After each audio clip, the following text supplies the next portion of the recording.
আমি বেশি দূরের কথা বলবো না। আগরতলা শহরের সবচেয়ে অভিজাত এলাকা দুইটা, একটা কৃষ্ণনগর আর একটা রামনগর, বসবাসের জন্য। আমাদের মেয়র রামনগরে বসবাস করেন। সৌভাগ্য হোক দুর্ভাগ্য হোক, আমিও রামনগরে থাকি।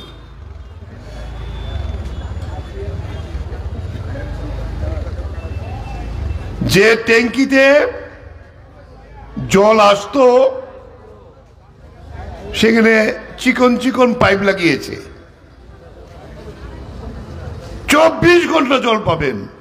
আমি জিজ্ঞেস করেছিলাম যারা লাগিয়েছিল কবে পাবো, না দেরি হবে না, পাইপ যখন এসে গেছে। আর বইটা যখন আমরা বদলিয়ে দিয়েছি, হলুদ বই, জল পাবে নেই। আজকে 4 বছর অপেক্ষা করে টিউবওয়েল বসিয়ে আয়রন যুক্ত জল এই রামনগরে মেয়রের বাড়ির থেকে আমার বাড়ি 200 মিটার। একদিন বলেছিলাম আপনার বাড়িতে চল যায় না, আমি আমার বাড়িতে না, ওই এলাকার কোনো বাড়িতেই যায় না।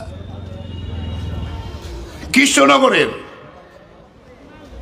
ওই দিন এক জায়গায় গিয়েছিলাম, যে সব জায়গাতে এখন আমাদের টিউবওয়েল পরিষেবা। বনমালীপুর প্রথম যখন সরকারে আসলো, মুখ্যমন্ত্রী তো একেবারে আর জল হবে না।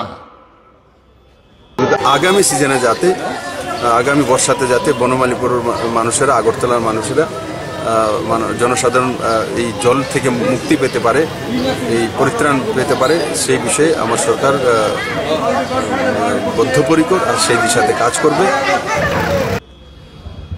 আমি এই শকুন্তলা রোডের যারা দোকানি ভাইরা যারা আছেন, এইখানে তো এইবারও বুক জল হয়েছে না,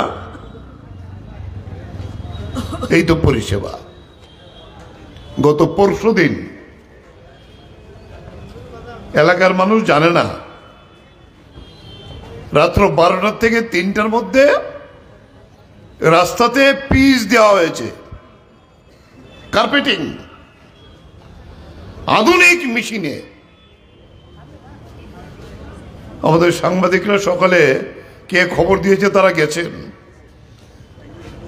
এখন শীতের দিন তো, রাত্রে দিয়ে আসার পরে আমাদের তো কম্বলের দরকার। এখন শীত আসছে আস্তে আস্তে, সমস্ত কার্পেটিং কম্বলের মতো বলে বলে চলে আসলো। সাংবাদিকরা জিজ্ঞেস করছে মহিলাকে কবে দিছে পিস, আমরা তো ঘুমাই নিছিলাম, টেরও পাইছি না দিছে যে।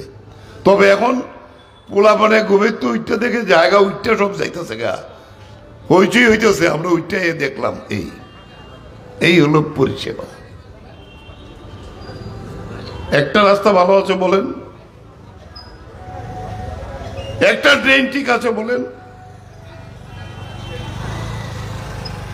আপনি বেশি জোরে কথা বলতে যায় না, মুখের ভিতরে মশা ঢুকবে গিয়া।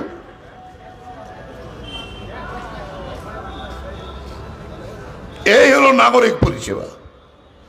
আমি আর আপনারা সবাই অভিজ্ঞতা সম্পূর্ণ, প্রত্যেকের অভিজ্ঞতা আছে, আমরা বললে আর কে বেশি বলতে পারবো না। এরপরে যে বিষয়টি এসছে